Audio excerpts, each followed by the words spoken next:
Moi, j'ai reçu ma première machine à capsule en cadeau à Noël. J'étais très contente de ça, mais je me suis vite lassée, je dirais, du goût que les capsules apportaient. C'était toujours un goût un peu neutre, peu importe les capsules que j'utilisais. Puis c'est là que je me suis dit, mais pourquoi pas rendre ça plus accessible puis de le faire moi-même chez moi.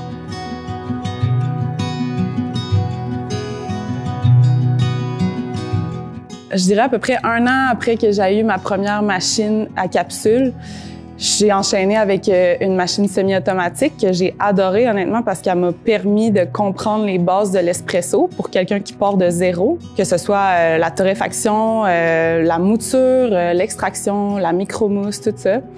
Puis quand j'ai vu que je maîtrisais un peu plus les bases, c'est là que je me suis dit que je pourrais encore plus parfaire mes compétences en passant à une machine manuelle.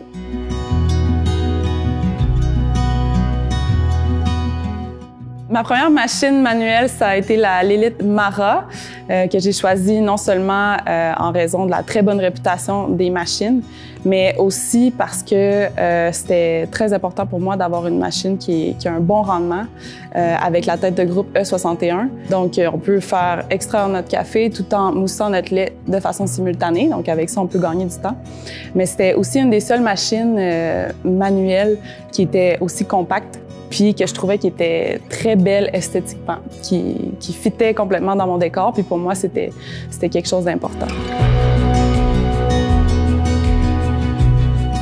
Un bon espresso pour moi, puis en fait, je pense que c'est très personnel à chacun, mais pour moi, ça serait premièrement qui est agréable en bouche.